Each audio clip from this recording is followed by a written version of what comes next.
Hello mayam sise ai ngasi ne Lanka Dablong jaga gini sise Dablong khun ni ase khoi mao gi mayum ni sise mapam ni adu do amai gi thonga ni asunji nong chuman na sise singdo ko ga sangdare napi nga ta hu jale hingon se kwa ni jubi ne thaibung pambi ne thongan si ge loi leibani asi make hai tare hana di si lambi si ga thong chaw na le mi hadi kondong hai do gate ni ba gate asi sorok se hana pura kacha orami hujiti pura pakka sorok oi hare si se fazana government na sembi re si se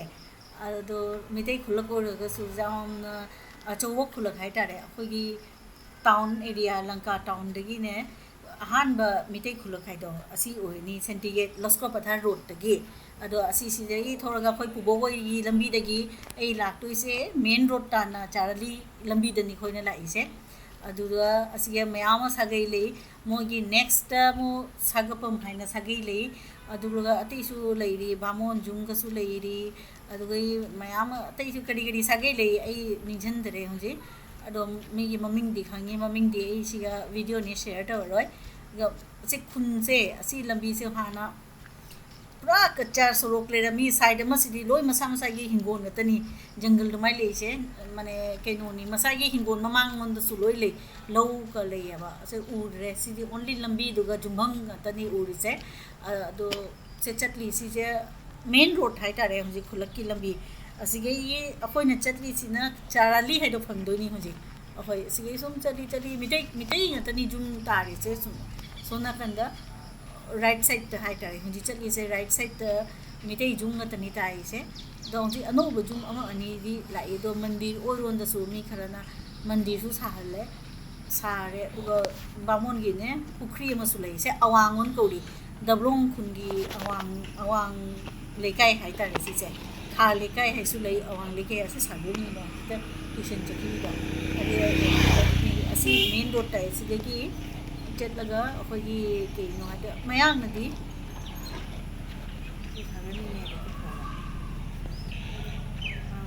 ado si masan akhoi la ese dablong kori awang lekai de ni akhoi chum na chakraga ai hai ga ni de jawraga di la ke no hai tare charali hai do phangani son side mitei gi ke akhoi ne awang lekai da bamon gi jum su lei bamon ma lei magi jum lei jet on the sondai la adi jet on the ta de ni aduga oiron da na pukhri lei ni jum kuding gi ne maximum jum da mamang da mogi pukhri lei water supply su lei mane de tap water supply lei aduga moi san ga kai moi san sajik pijan na gi chu putha nei mamang da silam se kai hai ta hai ro de khunjao hai ta re ko khoi si asige leikai su lei sonda aina khangi se hujik Yumnam leikai hai le jum hum badi antang gate manung da hai ta re leiriba aduga gi sagapam leire sondai samom hai do leire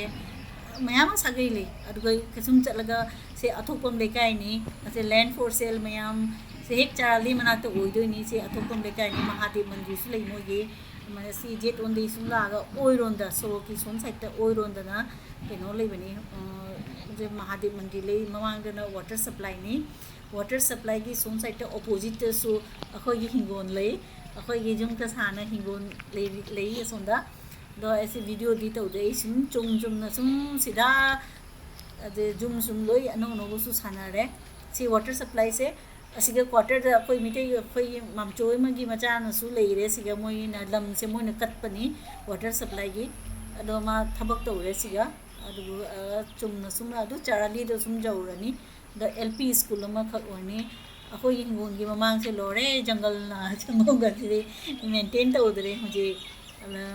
mara ke chalaga di safa singdoi asina water supply duni ayuki nundin gi sandagi kenopi ising pi moi time ising pi do sina charali hai de josal le dukan ga ta ni wei famni ekon ayu mata da to bani na dukan se hang dri muje ado charali ai se hainu pambi achou ba le akhoi maw na pi dei le da ba hainu pambi ne thaina mamang de Manipur ahan ama na tharam bani ai siga aduna Aamtola hai na kore ba mayang na di se Aamtola hai Manipuri basti Aamtola da khoi mitei na Dablong hai asini charali charialli sigegi akhoi sum la ise jet om jakharaga na salangun thoringun panchali smai mayam khun bhangani Meitei gi akhoi asi dablong sina ahan khun ni sum jet on the gi sorry oi on de la ga na Lanka tam de gi la ga ahan khun ni se Dablong ki charialli hai na si jam popular ni da sum cycle de ni malai se khar leikai ni kha on ko ri se